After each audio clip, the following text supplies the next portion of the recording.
గద్దరన్న 77వ జయంతి ఉత్సవాల సందర్భంగా ఈరోజు ఉస్మాన్ యూనివర్సిటీ ఆర్ట్స్ కాలేజ్ ఎదుట పోస్టర్ రిలీజ్ కార్యక్రమం జరుగుతుంది. గద్దరన్నకు ఈ ఉస్మానియా మైదానంతో సుమారు 5 దశాబ్దాల అనుభవం, 5 దశాబ్దాలైనటువంటి ఉద్యమ నేపథ్యం ఉన్నది. ఆయన జీవితాంతం ప్రజల కోసం, పీడిత ప్రజల కోసం, పీడిత తాడిత వర్గాల కోసం, దళితుల కోసం, గిరిజనుల కోసం, నోరు లేని వాళ్ళ కోసం పాటనే ఆయుధంగా మలచి ప్రజల కోసం జీవితాంతం గడిపినటువంటి ఒక మహానుభావుడు గద్దరన్న. ఈ మిలీనియం సృష్టించినటువంటి ప్రజానాయకుల్లో గద్దరన్న ఈ దేశం యొక్క హిమాలయాల కంటే అత్యున్నతమైన త్యాగం గద్దరన్న జీవితం. అందుకే ఉస్మానియా యూనివర్సిటీ విద్యార్థులుగా, ఆచార్యులుగా మొత్తం 2 తెలుగు రాష్ట్రాలలో గద్దరన్న పేరు సుపరిచితం. గద్దరన్న గురించి మాట్లాడటం అంటే ఎక్కడైతే సమస్యలు ఉన్నాయో, దోపిడీ పీడనలున్నాయో, దోపిడీ పీడనలకి వ్యతిరేకంగా పోరాటం తప్ప మరొకటి కాదు. సాధారణంగా ఒక వ్యక్తి జీవితంలో ఒక 10 ఏళ్ళలో 20 ఏళ్ళలో క్రియాశీలకమైనటువంటి ఉద్యమ జీవితం ఉంటుంది.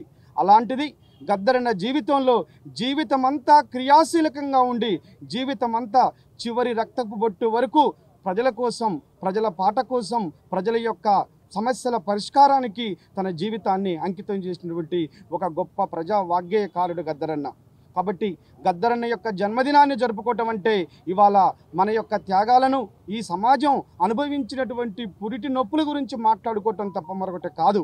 గద్దరన్న కలలు కన్నటువంటి సమాజం ఇంకా నెరవేరలేదు.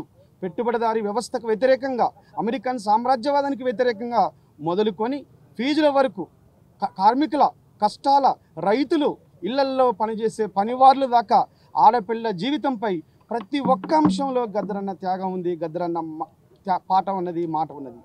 ఈ భారతదేశంలో మొత్తం మీద ఇంతగా ప్రభావితం చేసినటువంటి ప్రజా వాగ్గేయకారుడు ఈ మిలీనియంలో మరొకరు లేరంటే అతిశయోక్తి కాదు. వందల మంది, వేల మంది గాయకుల్ని, కవుల్ని, కళాకారుల్ని, ప్రజా వాగ్గేయకారుల్ని తన మాట చేత, పాట చేత, ఆచరణ చేత ప్రభావితం చేసి 69 తెలంగాణ ఉద్యమంలో, మళ్ళీ తెలంగాణ ఉద్యమంలో అనేక మంది వీరులకు తను ఒక ఆదర్శప్రాయమయ్యాడు. కాబట్టి గద్దరన్న జన్మదినం, 77వ జన్మదినం రేపు 31వ తారీఖున జరగబోతుంది.